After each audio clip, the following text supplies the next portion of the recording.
Oh. That means Man, something. that sounds like a cue. That means it must be time to talk about the Art of the Mandalorian. There it is. If you're trying to find this thing on Amazon, you know what? You're out of luck because this thing is not shipping until after Christmas now. It won't be in stock until December 24th. In high demand, here it is. The Art of Star Wars The Mandalorian Season 1 by Phil Stozak, but Jimmy Mack has his copy. Hell and yeah. in Art of Fashion, he's bringing with him a number of carefully chosen and curated images from the book. It's just basically stuff that, like, tickles my fancy as I flip through the book. There's really no rhyme or reason to it. But I do look for, like, alternate takes on characters that then get established in the show, and just to sort of see how the conceptual progress happens as they develop these characters. And so, yes, The Art of the Mandalorian, it's a really good book. And it follows the same format as other Art of books from the Star Wars universe, cinematic universe, etc. We've seen these books come out ever since the beginning. Art of Star Wars, Art of Empire Strikes Back. You know, they've always been there. But this follows the format that we've seen pretty consistent ever since episode 7, you know. It's that very same format. Excellent book. And I picked some images here for us to look at. Oh. What? That's now not impressive. You drew that. I did not draw that. That was that's a napkin. Actually a little sketch. Max napkin. That's a little sketch done by Dave Filoni as he was flying to meet up with Jon Favreau to pitch The Mandalorian to Kathleen Kennedy. And Dave was flying. I don't know where he was flying to, but I assume maybe he was flying from Northern California to L.A. And he says he tends to do a lot of little sketches on planes. He's always on a plane. Filoni's always flying somewhere. And so he scribbles things down. We know Dave loves the sketch. And he says Favreau really loves this one. It's the very first drawing of the pram, the little egg that carries Baby Yoda around. But this is just something that Filoni scribbled down on the plane, and it really sort of captures the very first meeting of the Mando and Baby Yoda. The very first time they saw each other, leading each other to that classic moment where they do the E.T., you know, he reaches out and Baby Yoda reaches out. Or the Michelangelo Sistine Chapel. But this is kind of like right before, and it's just the way that Filoni captures the pose here of the Mandalorian. And looking down at Baby Yoda. It appears Baby Yoda is using the Force to elevate a ball in this very crude sketch. But it's a historic sketch. What's that gear shift thing? Right? He already came up with that idea. You know, right. Okay, so you're talking about the ball on top of the lever inside the Razor Crest that Baby Yoda obsesses over. Yeah, that very well could be maybe the origin of that little object right there in a simple sketch that Dave Filoni drew on an airplane. He says, you wonder, is the kid floating that ball? What does that mean? So it's just an early tease. Baby Yoda's connection to the Force. Kind of the essence of the relationship there. So a classic little sketch. Filoni needs to get framed because it's historic, you know. All right, next one. Hey, when you skip to the picture, can you give us the dun-dun? Oh yeah, sure. Yeah. Here's hold on. Let me go back. Yeah, go back. You ready? All right, here we go. That's very effective. It's like those educational film strips. Yes, that's definitely the vibe we're going for here. Now, this is just an interesting picture because it appears to be Boba Fett lifting up Baby Yoda in front of a tribe of Mandalorians wearing Mandalorian Beskar helmets and gear in all different colors and sizes Well, and now, shapes. okay, so this begs a question though, and maybe you can answer it having looked at the book. So was Filoni's original idea to have this be centered around Boba Fett? Because I saw in that previous the simple sketch that the helmet, although there's not that much detail, it's got that little thing sticking out of it that Boba has. And Although some the of these backpack. guys have it too, and the backpack. And the Yeah. backpack. So But, was this conceived as Boba as the main character? The reason given by Filoni in the book is they were trying to build mystery about the character, about not knowing who the Mandalorian was, but he looks like Boba Fett because they hadn't yet figured out how to make the characters separate at this point. So they were just basically using Boba as a template while they were working out the final design of what the Mando was going to look like. This is still very much in the conceptual phase. And so instead of settling down on a single hero look, they took what was most familiar, and that was the image of Boba Fett. That's what they say. And this artwork was done by a guy. Oh, well, that artwork that we just saw was done by Mateus. Mateus. Who is Mateus, you ask? Well, I can tell you who was Mateus. I'll probably get paper cuts fishing for that information, but he is an artist, a concept artist on The Mandalorian, whose full name is Brian Mateus. Brian Mateus, conceptual artist. That was very Ralphie, as Paul would say. Do you think so? Oh, there's plenty of that. Very Ralphie, and I love when Paul says that. Because it does have the color palette, and just the close attention to detail that you see in Ralph McQuarrie artwork. And you'll see a lot of McQuarrie influence as we continue to look at more of this concept art. The next one, Jason, if you will. Oh, yes. This one is The Whistling Birds. I just found the artwork here to be striking. There's really nothing to be gleaned from this. Again, by Brian Mateus. His name is Matyas.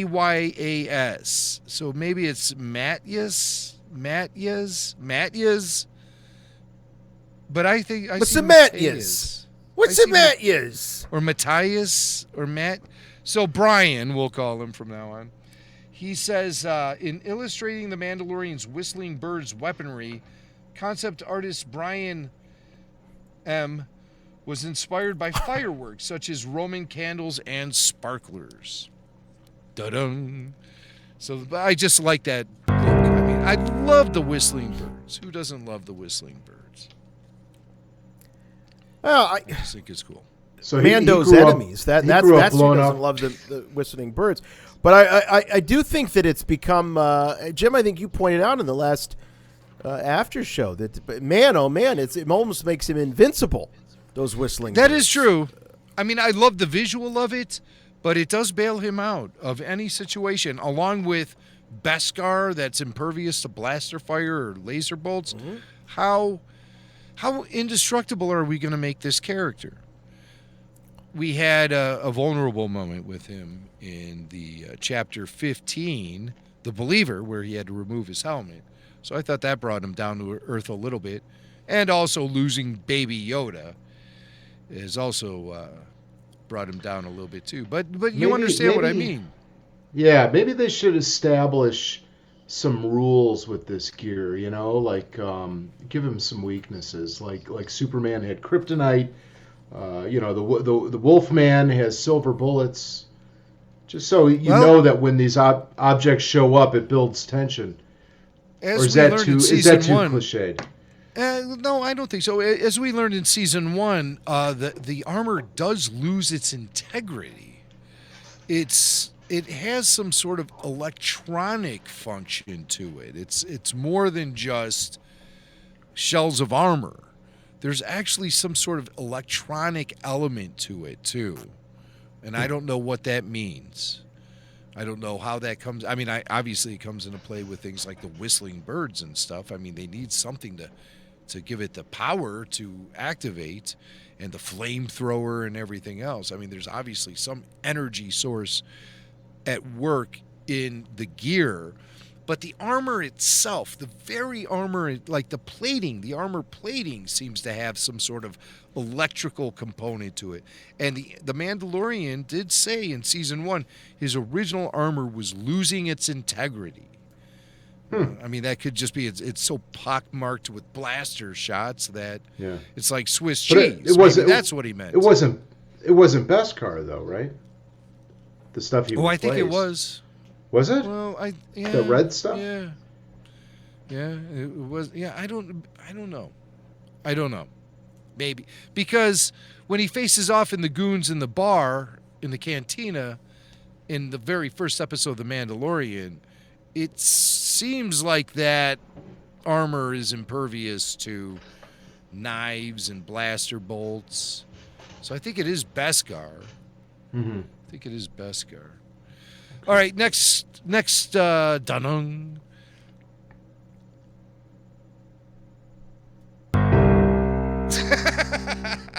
Perfect. All right, we have some early concept art for the Razor Crest.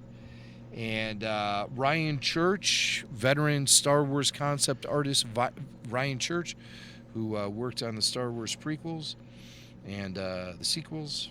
I think he worked on the sequels. He said that John Knoll told the art staff that they want to look at the A-10 Thunderbolt Warhog, which Ryan Church knew very well.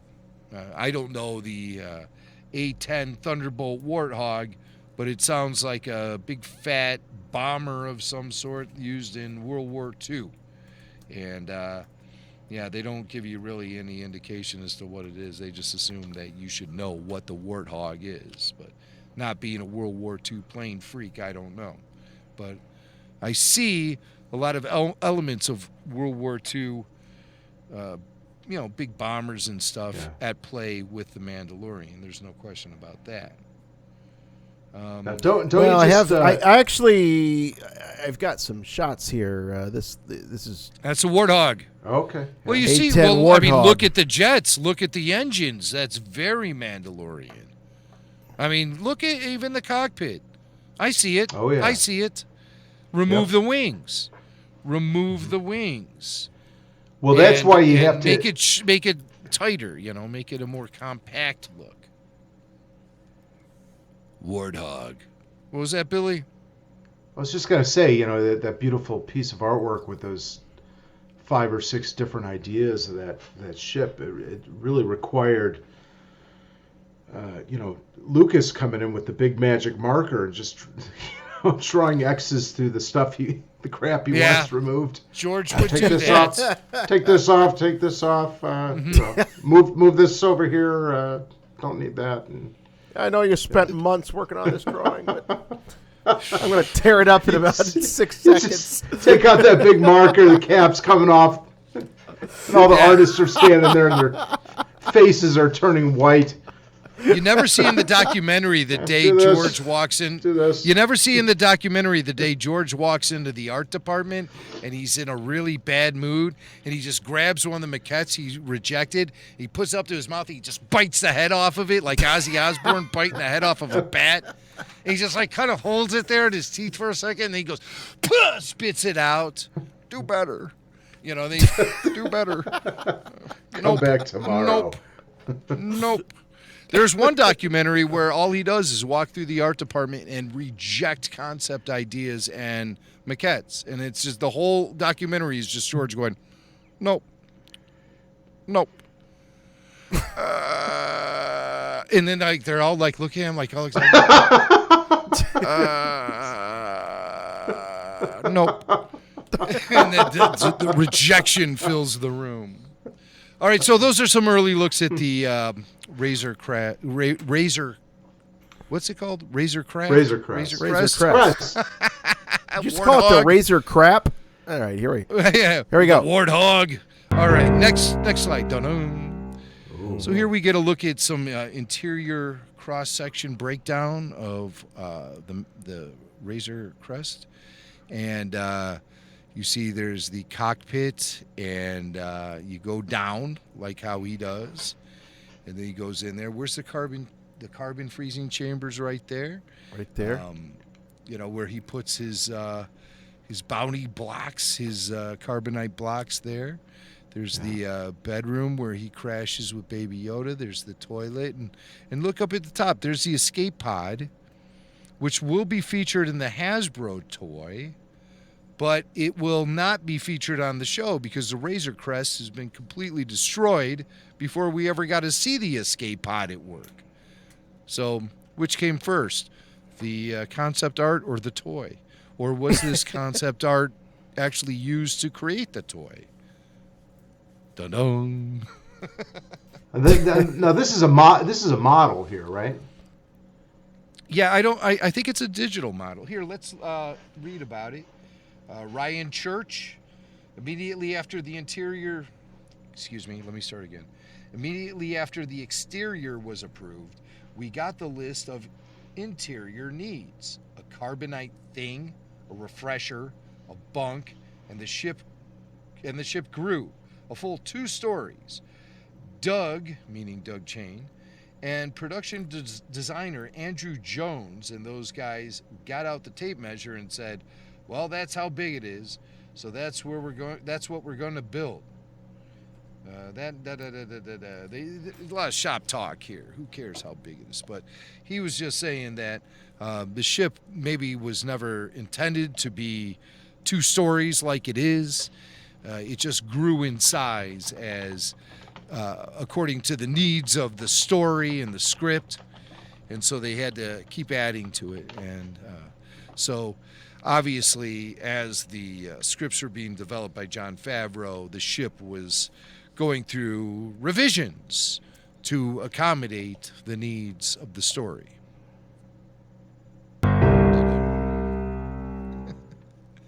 Oh, I like this. Great concept art here, featuring a sit-down between the Mandalorian at the cantina and Greef Karga. Now, notice Greef Karga is a Weequay here. Apparently, in early considerations for the character, a Weequay was considered so much so that they actually even did a head sculpt for the character. But then that was before the great Carl Weathers was cast in the role. But Greef Karga was originally supposed to be a Weequay. And then we see some other familiar alien species in the background, a Gottle. Squidhead. I think that's not a snaggletooth back there, is it? Ugnaught? Or is it? No, it's a snaggletooth. Alien. It's that snaggletooth. Yeah. Is that a snaggletooth? Yeah, I think so. Yeah, I think it could be. It could be a Potsnikin for all we know.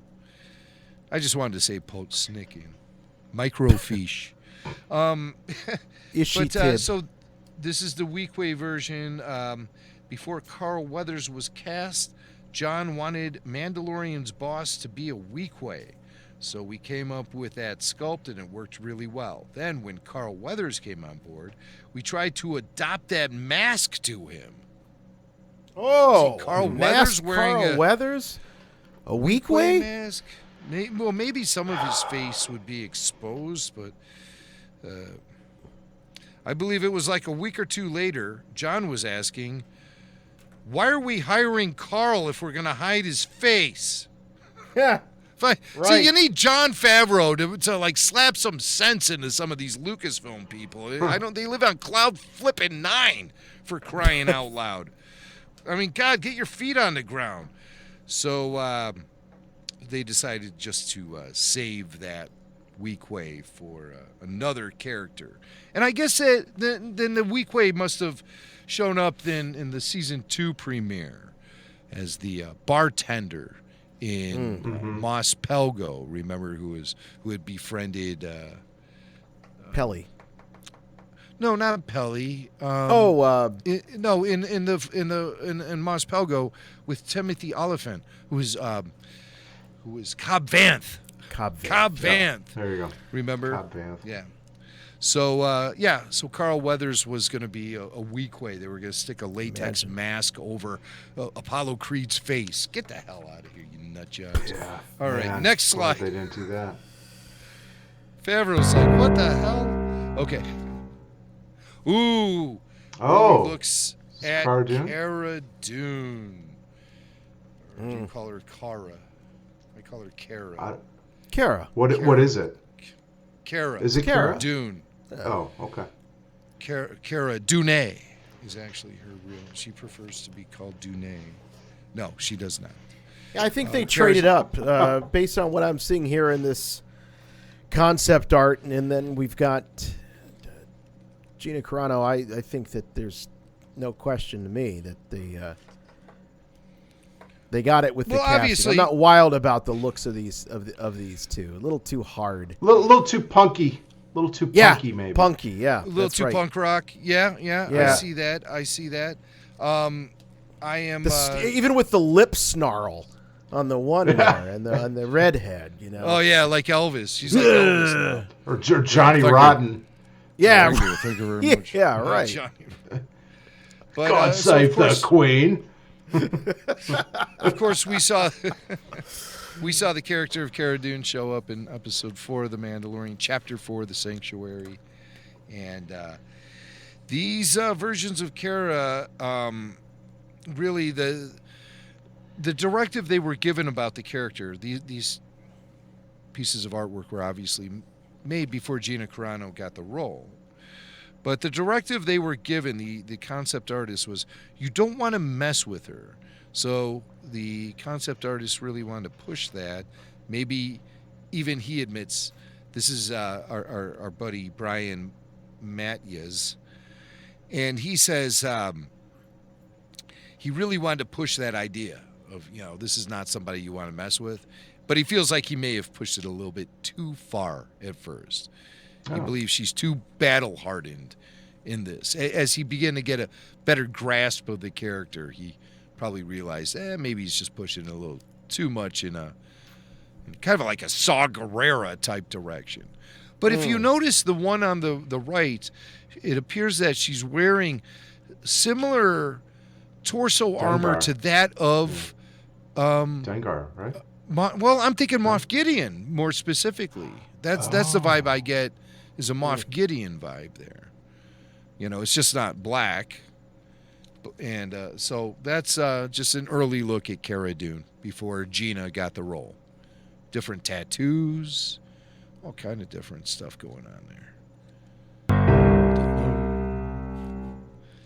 Baby Yoda. Baby Yoda. So this is some early concept art for Baby Yoda, just exploring some different facial expressions for the character. And when kind of a different look, the ears seem a little it's like more... Dobby from Harry Potter a little bit. Maybe a little more in that direction. Yeah. Before they really landed on the look for the character. John Knoll was... yeah, very much so. John Knoll was the one who sort of landed on the idea of having no whites really, obviously exposed in the eyes. So it's mostly like a dark eye. He felt like that was maybe more of an expressive look for the character. What they say in the book about these particular drawings that we're looking at right now is... what do they say about it? I don't have much to say about it, apparently. I have more to say about these drawings than they say in the book. But again, they do mention that they wanted Baby Yoda to have mostly giant pupils to keep it more animal-like. You can easily tip... Oh, they wanted to avoid that cute little baby look with giant eyes. They didn't want it to be so much of they didn't want Baby Yoda to be cute. Well, they failed miserably. That's what they're saying. I don't really get what they're saying here. You can easily tip over into a little cute baby with giant eyes, and John didn't want to do that. So our task was, Our task was, what should the proportions be? How big should the ears be? How much of the Yoda-ness do you want to embrace versus not? Well, I think they embrace quite a bit of Yoda-ness. Quite a bit. Oh yeah. Yeah, Quite and a the ears are out of proportion from the original Yoda, so they went with that. And they made him more. He's more fuzzy and cuddly than these drawings actually. Yeah. So It looks more like an old man. I'm not sure. More like I Yoda's mean, if brother. anything, yeah. I mean, if anything, they did go much more cute. Yeah. And so I guess they dared to do that. I guess they did. Yeah. I don't know. And we love it. All right, kind of a cutesy little look. Well, they're still developing the character. Obviously, not necessarily landing on what the Mandalorian's going to be all about. They still have the Boba Fett helmet in play here when trying to illustrate or communicate a scene that they have in their mind that hasn't really been thought out. This is the peekaboo version of Baby Yoda. And it's done by an artist named Richard Lim. And it just features a very blue Baby Yoda placing the Mandalorian helmet on his head. And he's just kind of looking out from the bottom of it. It's just a cute picture I liked and wanted to share it with you guys. So is the idea that the Yoda species could be different colors? They wouldn't necessarily all be green. That they might be blue, or is this a play on the lighting?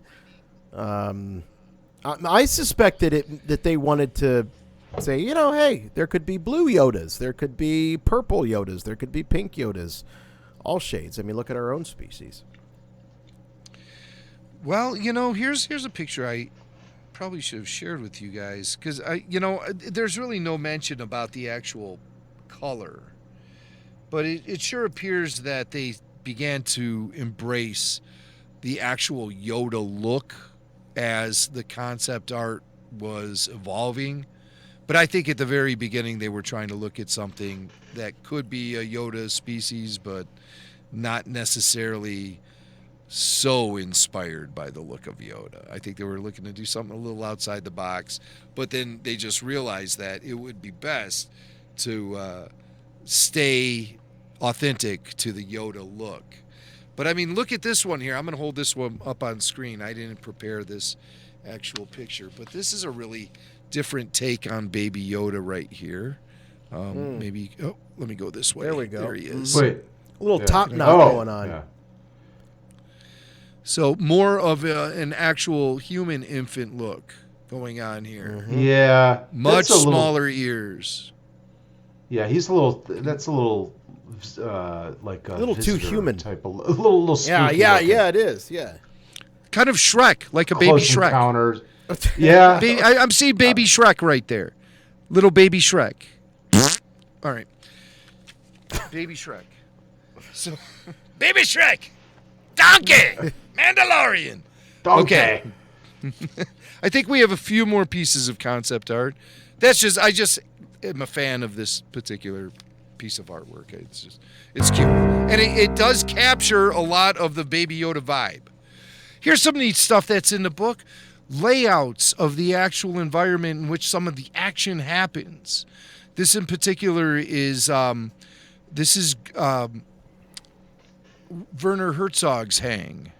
This is where the Imperial remnants were hiding out on Navarro. And you have the main room he goes into, with the bar and everything. I don't see the bar in there. But there's that medical room there where they were doing the experiments on Baby Yoda. The hallway area where he, I think that's where he initiated the what do you call that weapon of his, the whistling birds? The trash bin area in the back where he found the pram, and the front door where he broke the door droid, the stock that that comes out, and he just snapped it off of there. But I mean, the book features these layouts, and I think it's kind of cool. It sort of helps you follow along with where he's going when you watch the episodes on future viewings. So I like it. Boom, boom. Yeah, here's another layout. Now, this is actually the exterior of Navarro, and you see the environment we were just looking at, the safe house right there. But you see where IG-11 rode in through the arc, and he was on the speeder bike, and he blasted everyone away in the courtyard on the market streets, and then came back around to the safe house where they were all held up in there, and then the battle ensued.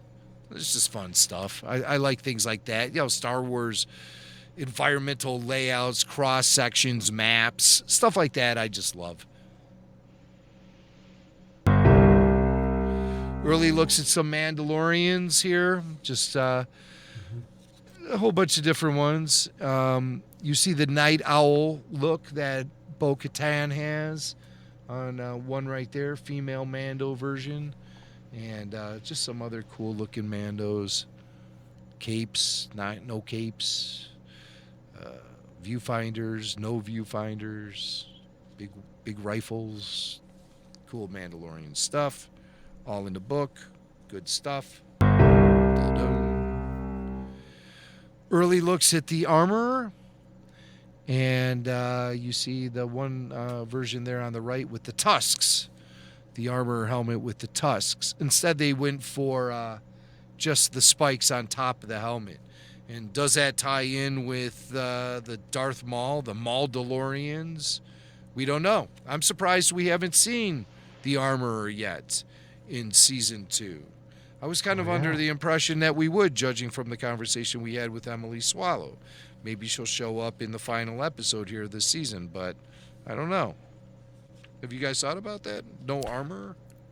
Definitely, I haven't, but it does call to mind that there was a definite function for that character, at least in the first season, because she provided so much exposition for the history of the Mandalorian. So, that is kind of surprising that they haven't gone back to her. Yeah, the only exposition we've received this season is Bo-Katan, who dropped a big bomb on the Mandalorian, when she basically told him, no, that isn't the way. That's the way? No, that isn't the way. We got it better. We do it a different way. What do you think about that, Creed?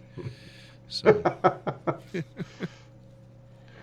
Which one of these is closest to the final version? Is it the first one? Bill, did you not hear? So. Yeah, we had the tone. We had the tone, so we've officially moved on. So. I didn't hear it. Sorry.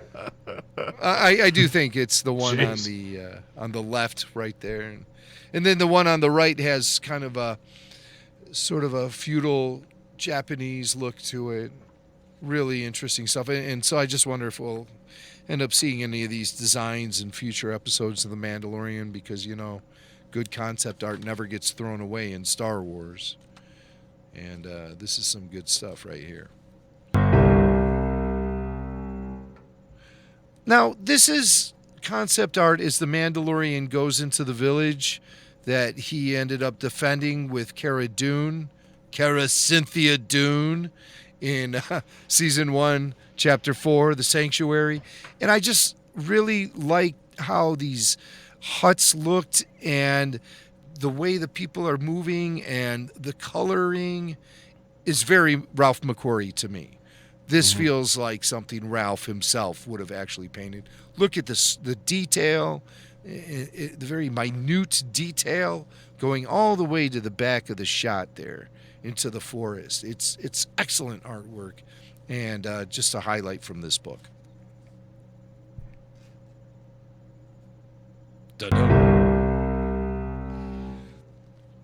Early concept art for Pelimoto. Making her look, in my opinion, a little more elderly, maybe a little more feeble than what we get from the portrayal by the actress in as Pelimoto there. She looks like Lotte Who does she Lenya look like? as Rosa Klebb from Russia with Love a little bit. Yeah, there in the right. face. Yeah. Definitely not what you get from the Amy Sedaris character, who to me comes off more aesthetically like Ripley from Alien. That's, what I think everyone agrees is sort of the look that inspired what we get from Pelimoto. This looks more like kind of a she's hunched over. She looks a little more feeble. She looks like more like a peasant. But she does have pictroids with her, and she's, hanging out doing Pelimoto things, but she ain't no Pelimoto. So I just thought that was an interesting look at that character. Oh, an early concept of Fenix Shan's helmet.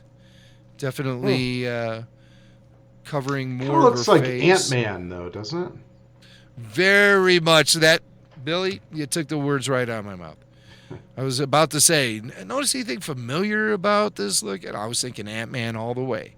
Definitely Ant-Man.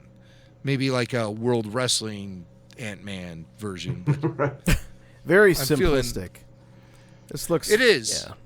But it's not like the Fenix Shan helmet that we end up with is anything that complicated either. It's just... the only thing I noticed that's really familiar about this is the color pattern. Fennec has a single line of a visor, while this helmet has two individual eye sockets. But it actually, in my opinion, looks a little more complex than the final Fennec Shan helmet we see. So, and Fennec Shan's going to be in the Bad Batch, too.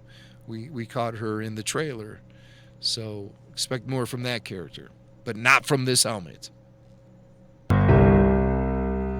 And our last shot, I just wanted to include it. Baby Yoda being terrorized by speeder bike pilots while Queel lays there dead, and you can just stare at this painting and hear Queel's last words, "I am smoking."